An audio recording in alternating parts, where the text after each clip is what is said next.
Hey guys, this is Austin. What is the best budget graphics card? So in this sort of $150 to $200 range, in my opinion, is often where a lot of the value is. Sure, the awesome RTX and Radeon 7 graphics cards of the world are cool, but not everyone wants to spend $700 to $1,000 on a brand new GPU. Which begs the question, if you are trying to get something that is reasonable, that is aimed at 1080p gaming, which of these cards makes the most sense? Starting out with, we have the GeForce GTX 1650 at $150. Now this guy is a baby brother to those bigger RTX cards in pretty much every aspect. Sure, the performance is lower, but it is based on that same Turing architecture, just minus the RTX stuff. And with a 75-watt TDP, it does mean that you can easily sort of plug this into pretty much any kind of pre-built or whatever, because it does not need any kind of external power. Next up, we have the AMD option, which is the RX 570. Now, it's hard to believe that even though this is the cheapest card here at $130, it is also really old at this point. The RX 570 originally came out 2 years ago, and the underlying Polaris GPU is almost 3 years old. And yet, don't let that fool you. With the price cuts that this has recently seen, especially over the last year or so,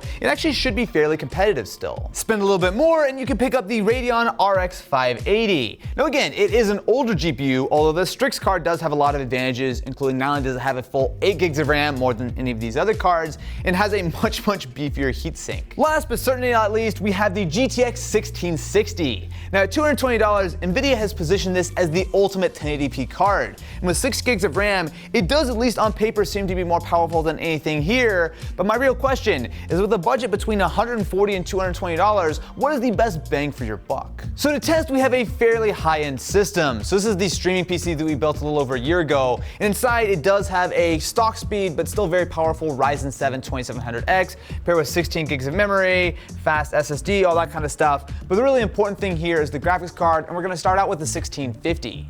So I'm going to do a fairly decent job of kind of showing a wide range of gameplay. So right now I'm going to start with Apex, and I'm going to start here with everything maxed out at 1080p. So this is the way I assume most people would play with a card like the 1650, well, if it can actually keep up. Yeah! I got somebody. No. I finally got someone without a gun. This is like me all the time. Yeah!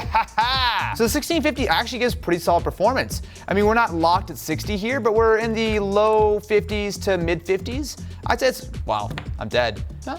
I gotta say the 1650 is not a bad 1080p card so far. I mean, we're in pretty much the low 60s to high 50s. Very playable on epic settings. Now mind you, we tried to push a little higher, I don't think it would hold up so well. But at least for lighter games such as Fortnite, this seems to be pretty doable. And something you have to consider is that this is the lowest power card of the group. So one of the nice things is if you actually really want to, say, upgrade a pre-built or something, or you don't even have like the most beefy power supply, this should in theory fit in pretty much anything, including a very small mini ITX system. Our next game is a little bit more demanding. It is Black Ops 4. Now, this is an excellent PC port, and this is one of the very few times where we actually start to run into the bottleneck of having only 4 gigs of RAM on the 1650 and the 570. So with texture quality set to very high and everything else set to ultra or high at 1080p, we're actually going a little bit over 4 gigs. Now we could bump down to high, which puts us just right underneath the cap, but that's a pretty big issue.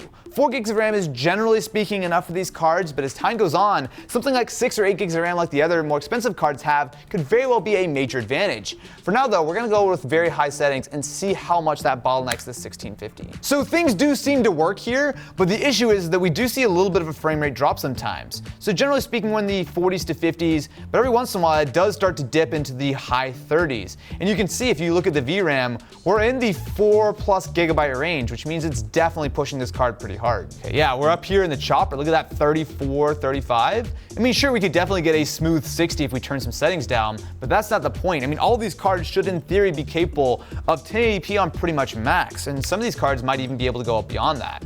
So the fact that we're in the 30s to 40s doesn't bode so well for the 1650. So in less demanding areas, it's no problem. I mean, I'm getting a solid 80 FPS, but as soon as I walk outside and see a whole lot more geometry, I mean, this area is just simple. Literally walking by these trees tanks my FPS. Like up to the sky, oh, it's no problem. As soon as I actually see any real geometry, it drops pretty heavily. What is that? I'm not gonna say this is unplayable, but Black Ops could and probably will run a lot better than the other cards. It's funny, put the RX 570 in, and I can immediately tell it's a much more power-hungry card because I'm getting like toasted here. I couldn't even feel anything with the 1650. All right. Oh no, you don't. Wow. Are you serious? Bro, nah, man. Nah. Damn. This does seem to perform better. I'm actually kind of surprised because this is a cheaper graphics card. Yeah, it's going to be definitely not as power efficient, but we're talking about something that is $20 less expensive, and yet I'm pretty close to a locked 60. And yeah, it drops a little bit from time to time, but I mean, I'm like, especially when I'm indoors, I'm like 70. So let's get out and get some, look at that. 65, 66. It's not a huge difference, but I actually might give a slight win here to the RX 570. I would give a giant loss to myself because I'm about to die. Oh, I'm actually in the game? Oh, damn, I'm in the game. Okay. All right. Performance seems to be pretty similar, to be honest. We're still in the low to mid 60s for the most part, which is very much where the 1650 was. We might be a few frames ahead, but I don't know. Doesn't seem to be any kind of significant difference here. That being said, since this is a cheaper card, you would expect it to, you know, not perform as well. So yeah, there's a fair bit of stuff going on here, and we're still 63, 64. Yeah, no, I think the 570 has an advantage. So last time with 1650, we were actually dipping into the mid to low 30s and 40s. Here, I'm not seeing that at all. I mean, we're still solidly above 60. I need to definitely get into some action. So what's interesting with the 570 is that it has the same VRAM limitation, which means that in Black Ops, we should be seeing some major dips, but I really haven't seen that yet. We actually haven't even dipped below 60. Now, I'm sure once I get into some action, I'll see it start to dip a little bit. But I mean, on the 1650, we were in that 35 to 40 frames per second range pretty quickly. The fact that this card is at $130 is properly impressive. I mean, pretty much everything we've thrown at it is come close to hitting 60 FPS, and we're talking $130. Mind you, that is with an expensive Ryzen CPU, but I don't think we're really severely CPU bottlenecked in any of these games. Look at that. Now when we jump up to the RX 580, we are stepping up the price point. So previously we were looking at 130 to 150 bucks, but now we do have a $180 graphics card here. But I'm noticing a performance difference. So where the other two were in the 60-ish range, for the most part we're actually well above that, at least in the 70s if not in the 80s here. The other advantage that the RX 580 has is it does have a full 8 gigs of RAM.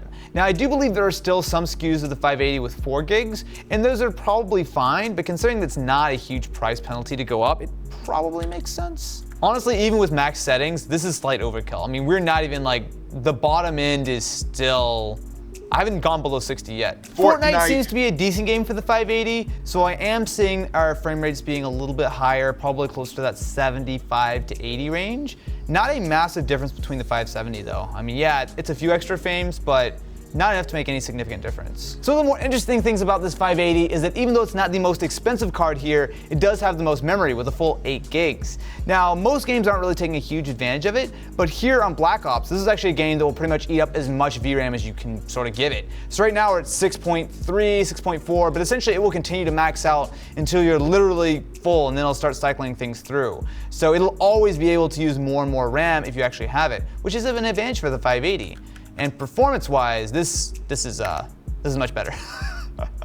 The 580 is a pretty big jump though. I feel pretty confident in saying that we're getting minimum of like 80, 85, and a lot of times we're close to like 90 in here. I mean, look at this, we're above 100 frames per second while we're running around here.